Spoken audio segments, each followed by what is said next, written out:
तो साथियों नमस्कार और स्वागत है आप सभी का हमारे YouTube चैनल स्टडी सर्किल में। और इस वीडियो में हम बात कर रहे हैं यूपीएससी 2026 के लिए आधुनिक भारतीय इतिहास पर आधारित सेट को लेकर रिवीजन। और ये रिवीजन नंबर 5 है हमारा।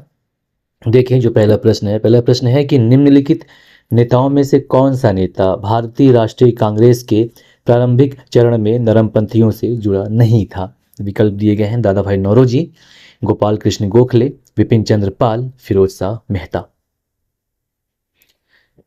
आपको बताना है इनमें से कौन से नेता भारतीय राष्ट्रीय कांग्रेस के जो प्रारंभिक चरण के नरमपंथी दल था उनसे जुड़ा हुआ नहीं था। सही विकल्प यहाँ पे विपिन चंद्र पाल हो जाएगा, सी विकल्प कि ये गरम दल के सदस्य थे। ठीक है। और अगला दूसरा प्रश्न है कि रॉलेट अधिनियम या रॉलेट एक्ट 1919 के संबंध में निम्नलिखित कथनों पर विचार करें। पहला कथन है कि इस अधिनियम को आधिकारिक तौर पर अराजकतावादी और क्रांतिकारी अपराध अधिनियम का नाम दिया गया था, जिसने सरकार को बिना मुकदमे के व्यक्तियों को हिरासत में लेने और राजनीतिक गतिविधियों को दबाने की अनुमति दी थी। दूसरा कथन है कि इस अधिनियम के विरोध के कारण 6 अप्रैल 1919 को अखिल भारतीय हड़ताल हुई, जिससे सत्याग्रह अभियान की शुरुआत को चिन्हित किया। अब बताना है कि इनमें से कौन से कथन सही हैं।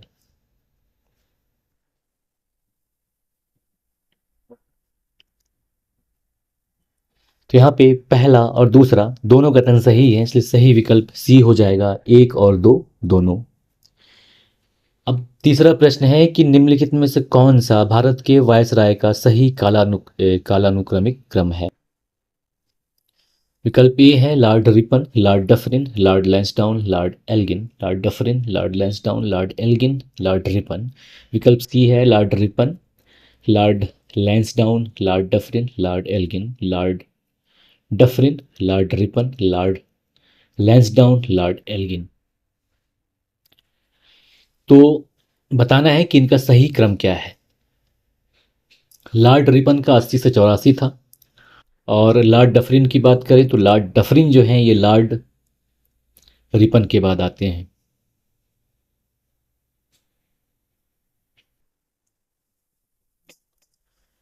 तो सही विकल्प यहाँ पे ए हो जाएगा, Lord Ripon, Lord Dufferin, Lord Lansdowne, Lord Elgin. ये लॉर्ड रिपन है, इनका 1880 से 1884 कार्यकाल रहता है। वहीं लॉर्ड डफरिन की बात करें तो लॉर्ड डफरिन 1884 से 1888। लॉर्ड डफरिन के काल की महत्वपूर्ण घटना भारतीय राष्ट्रीय कांग्रेस की स्थापना है। लॉर्ड लैंसडाउन की बात करें तो 1888 से 1894 तक रहते हैं ये भारत के वायसराय। वहीं इसके बाद आते हैं लॉर्ड एल्गिन, जो कि 1894 से 1899 तक रहते हैं भारत के वायसराय। तो सही विकल्प यहाँ पे नंबर ए हो जाएगा, विकल्प ए। अगला चौथा प्रश्न देखेंगे हम। चौथा प्रश्न है कि निम्न पर विचार करें। क्षेत्रीय राज्य और संस्थापक दिए गए हैं। पहला हैदराबाद निजामुल मुल्क, अवध बुरहानुल मुल्क, कर्नाटक मुर्शीद कुली खान। अब बताना है कि ऊपर दिए गए कितने जोड़े सही ढंग से मेल खाते हैं।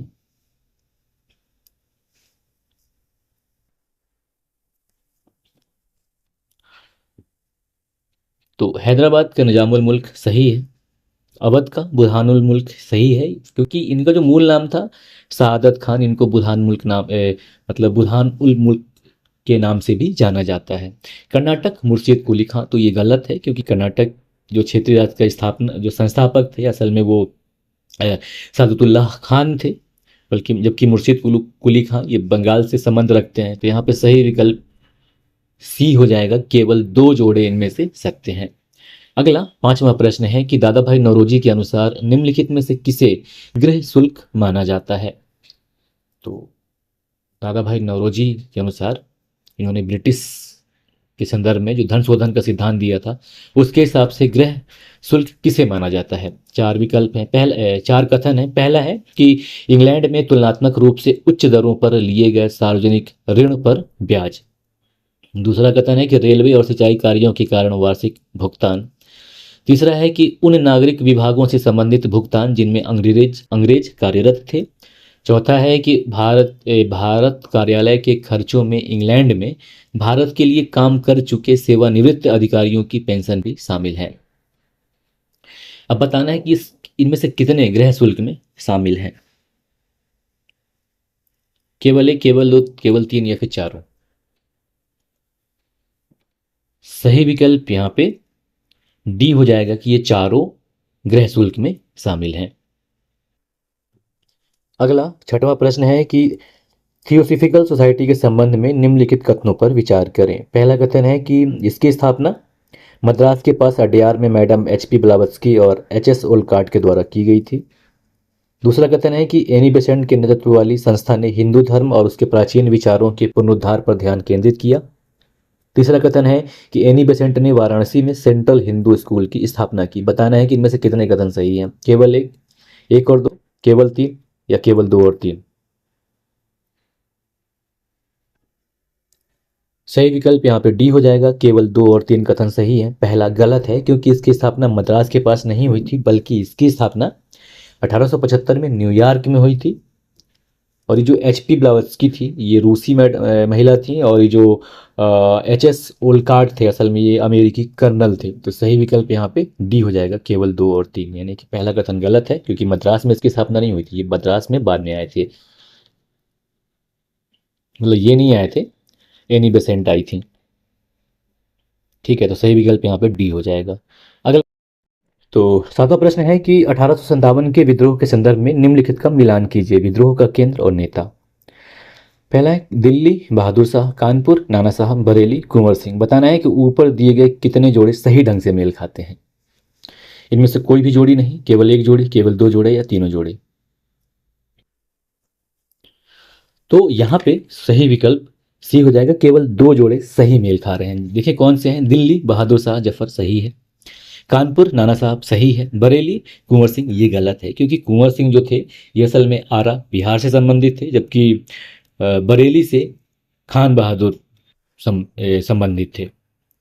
तो यहाँ पे सही विकल्प इसलिए सी हो जाएगा, केवल दो जोड़े सही हैं। अगला आठवां प्रश्न है कि ब्रिटिश विजय के संबंध में निम्नलिखित कथनों पर विचार करें। पहला कथन है कि कंपनी को मुगल सम्राट फर्रुखसियर से स्वर्ण फरमान यानी गोल्ड फरमान जारी हुआ था, जिससे उनके व्यापार की सुरक्षा और समृद्धि सुनिश्चित हुई। दूसरा कथन है कि फर्रुखसियर के फरमानों के अनुसार कंपनी के आयात और निर्यात को पूरे मुगल साम्राज्य में अतिरिक्त सीमा शुल्क से छूट दी गई थी। बताना है कि इनमें से कौन से कथन सही हैं। केवल एक, केवल दो, एक और दो दोनों, न तो एक और न ही दो। सही विकल्प यहाँ पे डी हो जाएगा कि इनमें से कोई भी कथन सही नहीं है, ना ही एक ना ही दो। अगला 9वां नंबर प्रश्न है, निम्नलिखित कृतियों पर विचार करें। पहला है गुलामगिरी, दूसरा ब्रह्मांडचे कश्यप, तीसरा सार्वजनिक सत्यधन पुस्तक, चौथा शेतकार्याचा असूद। बताना है कि ऊपर दिए गए कृतियों में से कितने ज्योतिराव फुले द्वारा लिखे गए थे। केवल एक, केवल दो, केवल तीन या फिर चारों। सही विकल्प यहाँ पे डी हो जाएगा कि चारों उनके द्वारा या उनकी कृति है, तो सही विकल्प डी। अगला 10वां प्रश्न है कि निम्नलिखित में से कौन सा संगठन 1876 में सुरेंद्रनाथ बनर्जी और आनंद मोहन बोस द्वारा लोगों की राजनीतिक, बौद्धिक और भौतिक उन्नति को सभी वैध साधनों से बढ़ावा देने के उद्देश्य से स्थापित किया गया था।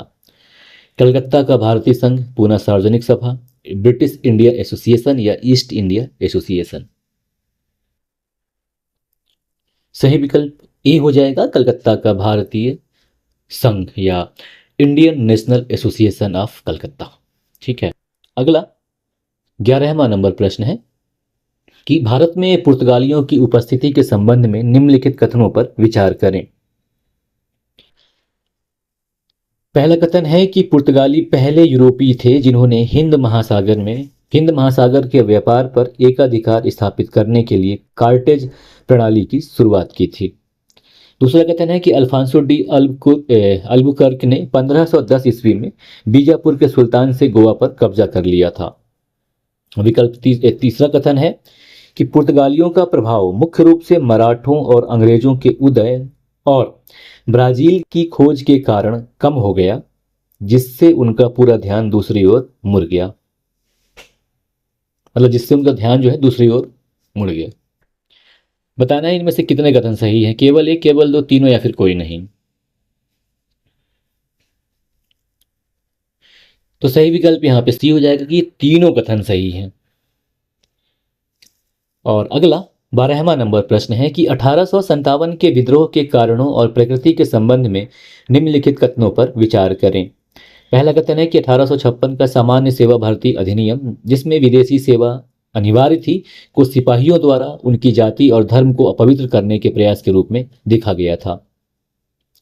दूसरा कथन कि ईस्ट इंडिया कंपनी की प्रशासनिक व्यवस्था अत्यधिक कुशल थी, लेकिन इसके विदेशी और शोषणकारी स्वरूप के कारण इसका विरोध किया जाता था। बताना है इनमें से क्या सही है। विकल्प ए है कि कथन एक और कथन दो दोनों सही है और कथन दो कथन एक की सही व्याख्या है। विकल्प बी है कि कथन एक और कथन दो दोनों सही है, लेकिन कथन दो कथन एक की सही व्याख्या नहीं है। विकल्प सी है कि कथन एक सही है लेकिन कथन दो गलत है। विकल्प डी है कि कथन एक गलत है लेकिन कथन दो सही है। तो सही विकल्प यहाँ पे सी हो जाएगा कि पहला कथन जो है वो तो सत्य है, दूसरा लेकिन असत्य है। ठीक, तो सही विकल्प सी। अगला 13वां नंबर प्रश्न है कि 17वीं शताब्दी के दौरान इंग्लिश ईस्ट इंडिया कंपनी या ब्रिटिश ईस्ट इंडिया कंपनी के संदर्भ में निम्नलिखित कथनों पर विचार करें। पहला कथन है कि स्वर्ण फरमान, ये पिछले अभी कुछ जो 7वां नंबर प्रश्न आया है उसी से संबंधित है ये, कि स्वर्ण फरमान 8वां नंबर प्रश्न था कि स्वर्ण फरमान जिसने कंपनी को यानी कि ब्रिटिश ईस्ट इंडिया कंपनी को गोलकुंडा के बंदरगाहों में स्वतंत्र रूप से व्यापार करने की अनुमति दी, सुल्तान अब्दुल्ला कुतुब शाह द्वारा जारी किया गया था। दूसरा कथन कि ईआईसी यानी कि ईस्ट इंडिया कंपनी ने दक्षिण भारत में अपना पहला कारखाना 1611 में मसूलीपट्टनम में स्थापित किया था। और तीसरा कथन है कि मुगल सम्राट औरंगजेब ने अंग्रेजों को बंबई में अपनी मुद्रा ढालने का अधिकार प्रदान किया था। बताना है कि इनमें से कौन से कथन सही हैं, केवल एक और दो, केवल दो और तीन, केवल एक और तीन, या फिर ये तीनों, एक दो तीन। तो यहाँ पे सही विकल्प ए हो जाएगा कि केवल एक और दो कथन सही है, यानी कि पहला दूसरा सही है, इसलिए सही विकल्प ए हो जाएगा, केवल एक और दो, तीसरा कथन गलत है। अगला 14वां नंबर प्रश्न देखेंगे हम कि भारत सरकार अधिनियम 1858 द्वारा विद्रोह के बाद किए गए निम्नलिखित प्रशासनिक परिवर्तनों पर विचार करें। व्यापकगत सिद्धांत को आधिकारिक तौर पर वापस ले लिया गया और गोद लेने के अधिकार को मान्यता दी गई। दूसरा कथन कि भविष्य की सुरक्षा सुनिश्चित करने के लिए सेना में भारतीयों के मुकाबले यूरोपीय लोगों का अनुपात बढ़ाया गया। तीसरा कथन कि नियंत्रण बोर्ड और निदेशक मंडल के स्थान पर भारत के लिए एक राज्य सचिव की नियुक्ति की गई। चौथा कि अब से भारत के गवर्नर जनरल को वायसराय के नाम से जाना जाने लगा। बताना है कि इनमें से कितने 1858 के अधिनियम के प्रत्यक्ष परिणाम थे। ध्यान दीजिएगा, प्रश्न को प्रत्यक्ष परिणाम की बात कर रहा है। केवल एक, केवल दो, केवल तीन, या फिर चारों।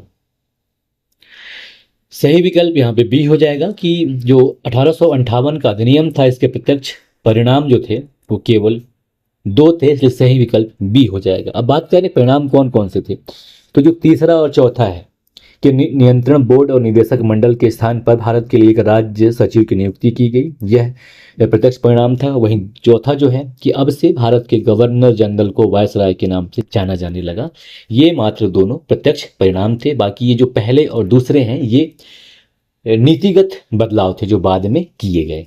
ठीक है, तो सही विकल्प बी, केवल दो हैं सही इसमें, तीसरा और चौथा। अगला 15वां नंबर प्रश्न देखेंगे हम। 15वां नंबर प्रश्न है कि भारतीय राष्ट्रीय कांग्रेस से पहले गठित निम्नलिखित संगठनों पर विचार करें। बंग भाषा प्रकाशिका सभा, जमींदारी संघ, चौथा Bengal British India society, British India association. अब इनके गठन का सही काल अनुक्रम क्या है। विकल्प ए है 1 2 3 4, विकल्प बी है 2 1 3 4, विकल्प सी है 1 3 2 4 और विकल्प डी है कि 3 1 2 4। तो सही विकल्प यहाँ पे ए हो जाएगा कि जो इनके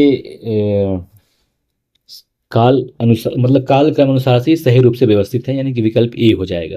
ये जो बंग भाषा प्रकाशिका सभा है असल में इसकी स्थापना 1836 में की गई थी। वहीं जो जमींदारी संघ है 1838 में इसकी स्थापना की गई थी। वहीं बंगाल ब्रिटिश इंडिया सोसाइटी की स्थापना 1843 में की गई थी, जबकि ब्रिटिश इंडिया एसोसिएशन की स्थापना 1851 में की गई थी। इसलिए सही विकल्प यहाँ पे ए हो जाएगा। अगला 16वां प्रश्न है कि कलकत्ता स्थित भारतीय संघ यानी कि इंडियन एसोसिएशन 1876 के संदर्भ में निम्नलिखित कथनों पर विचार करें। इसकी स्थापना सुरेंद्रनाथ बनर्जी और आनंद मोहन बोस ने राजनीतिक मुद्दों पर एक मजबूत जनमत बनाने के लिए की थी। और दूसरा कथन है कि यह पहला संगठन था जिसने एक साझा राजनीतिक कार्यक्रम पर भारतीय जनता के एकीकरण की मांग की थी। तीसरा, इसने सिविल सेवा परीक्षा के लिए अधिकतम आयु सीमा में कमी के खिलाफ आंदोलन का नेतृत्व किया। बताना है कि इनमें से कौन से कथन सही है, केवल एक और दो, केवल दो और तीन, केवल एक और तीन, या फिर ये सभी।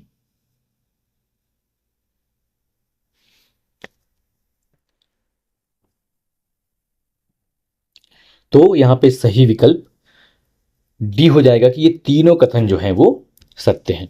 ठीक है, अगला 17वां नंबर प्रश्न देखेंगे हम। 17वां नंबर प्रश्न है कि इल्बर्ट बिल विवाद 1883 के संदर्भ में निम्नलिखित कथनों पर विचार करें। पहला कथन है कि यह विधेयक लॉर्ड लिटन के कार्यकाल के दौरान वायसराय परिषद के विधि सदस्य द्वारा प्रस्तुत किया गया था। दूसरा कथन कि इसका उद्देश्य भारतीय जिला मजिस्ट्रेटों को केवल दीवानी मामलों में यूरोपीय ब्रिटिश नागरिकों पर मुकदमा चलाने का अधिकार प्रदान करना था। तीसरा कथन कि यूरोपीय समुदाय द्वारा किए गए संगठित और सफल विरोध प्रदर्शन ने भारतीयों को राष्ट्रीय स्तर की राजनीतिक संस्था बनाने के लिए उत्प्रेरक का काम किया। बताना है कि इनमें से कितने कथन गलत हैं, केवल एक, केवल दो, तीनों, या फिर कोई नहीं। तो जो पहला कथन देखेंगे कि यह विधेयक लॉर्ड लिटन के कार्यकाल के समय वायसराय परिषद के विधि सदस्य द्वारा प्रस्तुत किया गया था, गलत है, क्योंकि यह लॉर्ड रिपन के समय प्रस्तुत किया गया था। तो पहला कथन यहाँ पे गलत हो जाता है। दूसरा कथन कि इसका उद्देश्य भारतीय नागरिकों को, तो ये जो दूसरा कथन है कि इसका उद्देश्य भारतीय जिला मजिस्ट्रेटों को केवल दीवानी मामलों में यूरोपीय ब्रिटिश नागरिकों पर मुकदमा चलाने का अधिकार प्रदान करता था, ये गलत है, क्योंकि मतलब ऐसा नहीं था कि आप, बल्कि इसलिए था कि जो आपराधिक मामले हैं उनमें भी यूरोपीय ब्रिटिश नागरिकों पर मुकदमा चलाने का अधिकार प्रदान किया जाए। तो इस कारण ये कथन भी, जो दूसरा कथन है, ये गलत है। तो पहला और दूसरा गलत है, तीसरा कथन सही है। और बताना है हमको कि गलत कितने हैं। तो दो कथन गलत हैं, पहला और दूसरा, इसलिए सही विकल्प बी हो जाएगा, केवल दो। अगला 18वां नंबर प्रश्न देखेंगे हम कि ब्रिटिश इंडिया एसोसिएशन के संबंध में निम्नलिखित कथनों पर विचार करें। पहला कथन है कि इसका गठन 1851 में लैंड होल्डर्स सोसाइटी और Bengal British East India society के विलय से हुआ था। दूसरा कथन कि इसने 1852 में ब्रिटिश संसद को एक याचिका प्रस्तुत की जिसमें कार्यकारी और न्यायिक कार्यों के पृथक्करण का सुझाव दिया गया। तीसरा कथन कि यह मुख्य रूप से उभरते हुए मध्यम वर्गीय बुद्धिजीवियों के हितों का प्रतिनिधित्व करता था, न कि जमींदार अभिजात वर्ग के। ऊपर दिए गए कथनों में से कौन सा या कौन से कथन गलत हैं, आपको गलत कथन बताने हैं। तो जो पहला कथन है कि इसका गठन 1851 में लैंड होल्डर सोसाइटी और Bengal British East India society के विलय से हुआ था, यह कथन सही है। दूसरा कथन कि इसने 1852 में ब्रिटिश संसद को एक याचिका प्रस्तुत की थी जिसमें कार्यकारी और न्यायिक कार्यों के पृथक्करण का सुझाव दिया गया था, यह भी सत्य है। तीसरा कथन यह मुख्य रूप से उभरते हुए मध्यवर्गीय बुद्धिजीवियों के हितों का प्रतिनिधित्व करता था, न कि जमींदार अभिजात वर्ग के। तो ये कथन जो है गलत है, इसलिए सही विकल्प यहां पे डी हो जाएगा, सॉरी सी हो जाएगा, केवल तीन, यानी कि तीसरा कथन जो है वो गलत है। ठीक है, तो सही विकल्प सी हो जाएगा यहाँ पे। और अगला 19 नंबर प्रश्न कि यूरोपीय बस्तियों के निम्नलिखित जोड़े और उन्हें स्थापित करने वाले शक्तियों पर विचार करें। एक तरफ बस्तियां हैं, दूसरी तरफ यूरोपीय शक्तियां हैं। बस्तियां सद्रास डच, टेलीचेरी फ्रेंच, ट्रांकेबार डेन या डेनिस, चिंसुरा ब्रिटिश। बताना है कि ऊपर दिए गए जोड़ों में से कितने सही ढंग से मेल खाते हैं, केवल एक, केवल दो, केवल तीन, या फिर चार। तो सही विकल्प यहाँ पे हो जाएगा, देखते हैं, सद्रास जो है डचों के द्वारा की गई, तो पहला सत्य है। दूसरा टेलीचेरी जो है, टेलीचेरी असल में ईस्ट इंडिया कंपनी के अधीन एक बस्ती थी, तो ये गलत है दूसरा कथन, तो दूसरा जो है जोड़ी गलत है। तीसरा ट्रंकेबार डेनिश लोगों के द्वारा इसकी स्थापना की गई थी इस बस्ती की, तो तीसरा जो जोड़ी है ये सही सुमेलित है। चौथा चिंसुरा ब्रिटिश, तो ये गलत है क्योंकि जो चिंसुरा है यह डचों की एक बस्ती थी। तो यहाँ पे पहला और तीसरा सही है, इसलिए सही विकल्प यहाँ पे बी हो जाएगा, केवल दो। तो साथियों इस वीडियो में इतना ही। नमस्कार, जय हिंद, जय भारत।